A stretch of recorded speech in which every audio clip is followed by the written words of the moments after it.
Hi friends, Angelica here. Welcome back to my channel.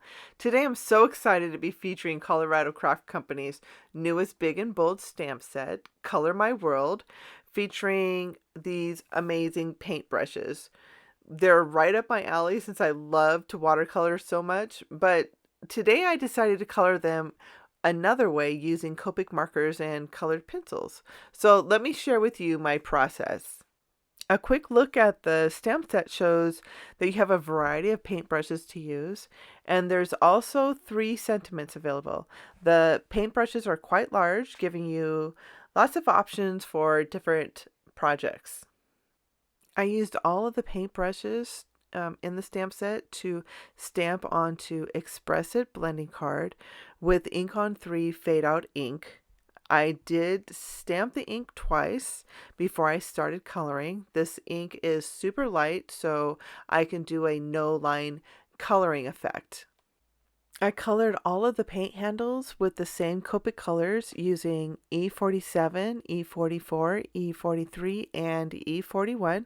I wasn't too particular on my coloring here. I was paying more attention on just staying in the lines and blending those colors. I did have a couple mishaps, which I will show you how I fixed them later.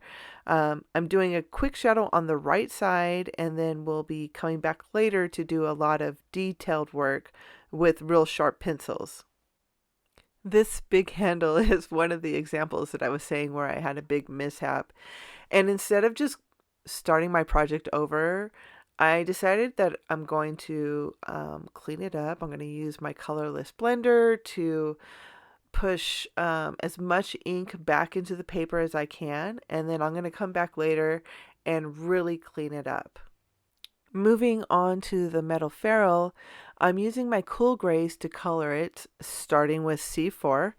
I'm going to be using C4, C3, C1, and C0. And I'm going to be using my darkest colors on the right side of the ferrule and my lightest color. I'm going to be starting on the left edge of the ferrule and pushing back towards the right side. And this will help keep the darker right side colors from venturing over to the left side, which I want to stay really light.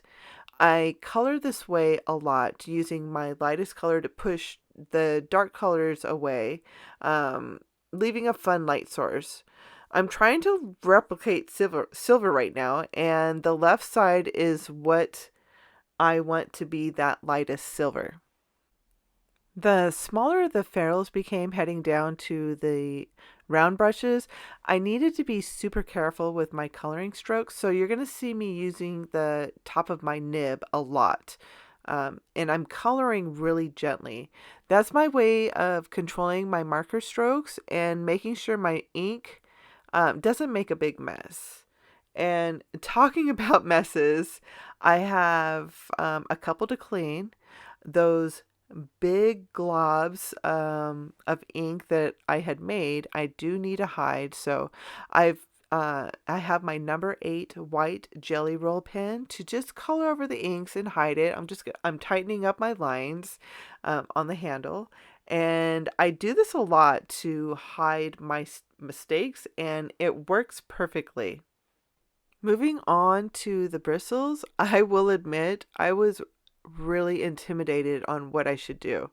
The wood handles and the metal ferrules, I knew I was going to be able to do those just fine, but I'd never colored bristles before, and they have several colors. All of my paintbrushes on my desk, they have browns and blacks and blondes, and I was trying to figure out how I was going to incorporate all those colors together and not make it a mess.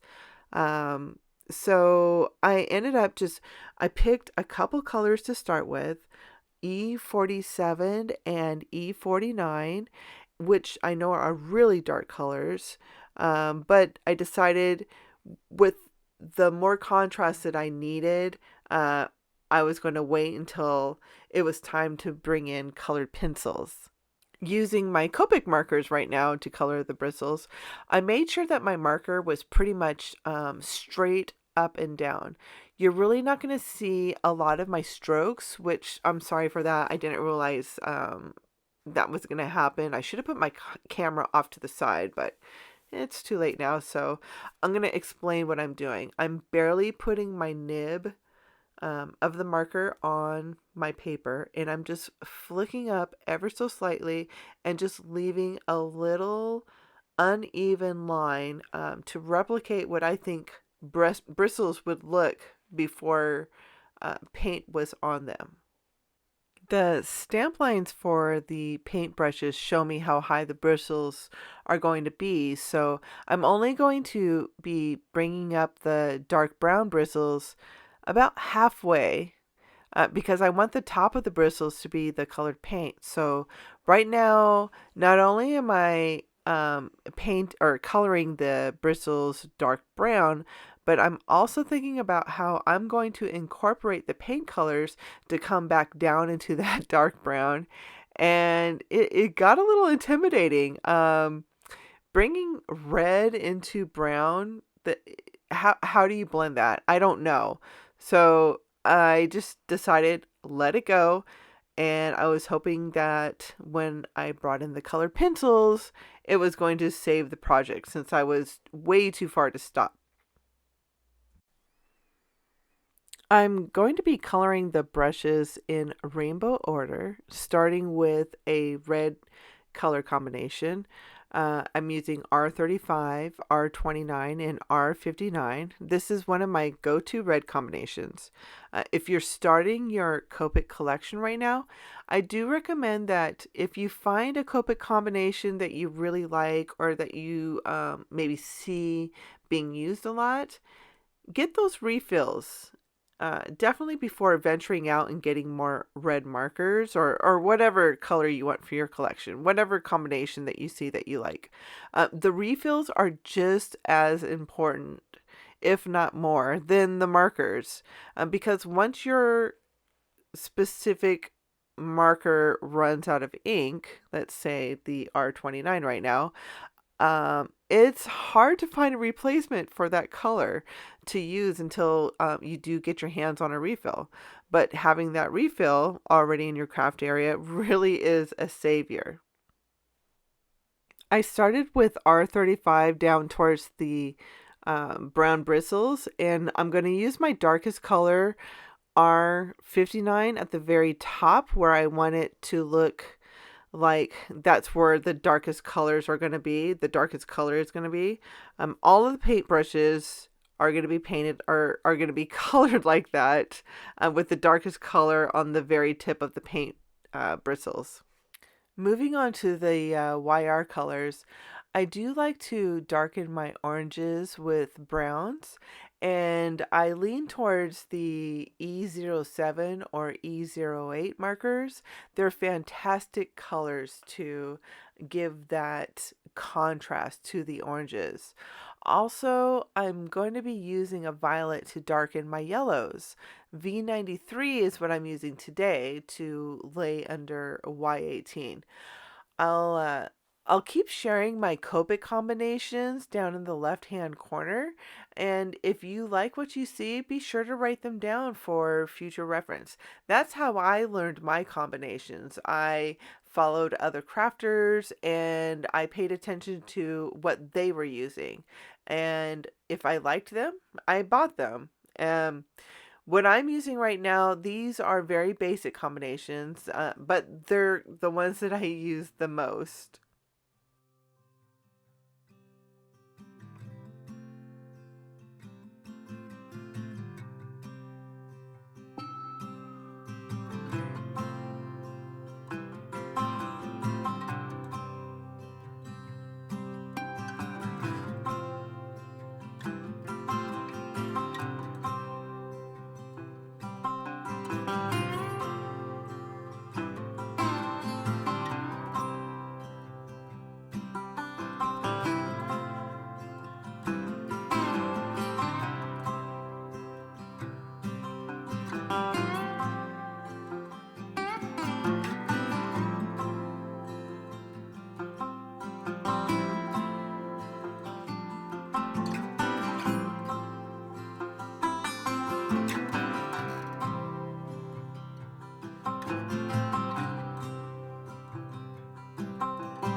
To add a drop shadow to the brushes, I'm using toner grays, starting with T0.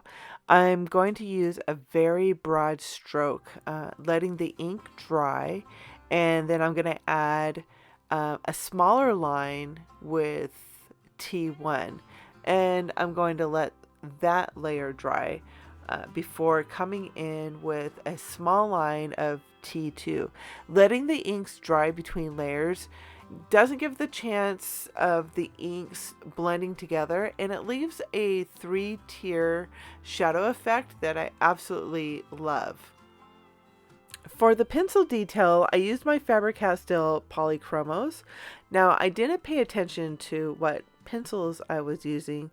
I just pulled out what I thought was right, and I used a lot of browns to give texture to the bristles, and the brown pigments, they laid really nicely over the Copic marker colors, and they worked well on this blending card, the Express-It blending card, with a really smooth surface.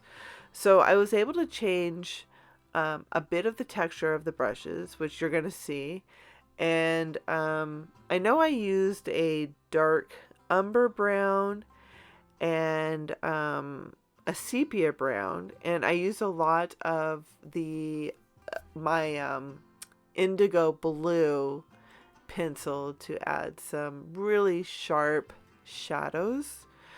Now when it comes to the colors at the top of the bristles, I just picked and chose what colors to use to add some contrast. And then I'm going to go back with some more brown pencils and really add deep contrast to the wood handles and to the silver ferrules. So I'm going to put back on the music and just let you watch what I did. And by the way, I want you to know that I made sure that my pencil tips were always, always, always sharp. I have my pencil sharpener right next to me. I cannot explain how important it is to have a sharp pencil tip when you're using your pencils to add detail. Use soft pressure when you're coloring so that tip isn't breaking all the time, but that sharp tip is going to give you the most amazing contrast lines. So keep that in mind if you're pulling out your pencils.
I'm just finishing up the brushes with a few brown pencil nicks. I'm using sharp pencil tips and adding those nicks to the brush handles, making them look really worn and loved. And that's going to finish the card front. I did pick a sentiment from the same Color My World stamp set to finish the panel, and then I added it to a card base. I love how this card turned out. I have a huge collection of watercolor brushes on my craft table that I get to see every time I craft. So to be able to color watercolor brushes, it was just such a treat. I want to thank Colorado Craft Company for letting me share their product, and thank you for joining me today. If you liked what you saw, please give this video a thumbs up, and if you'd like to see more, be sure to subscribe. I'll be back shortly with another video, so I'll see you then.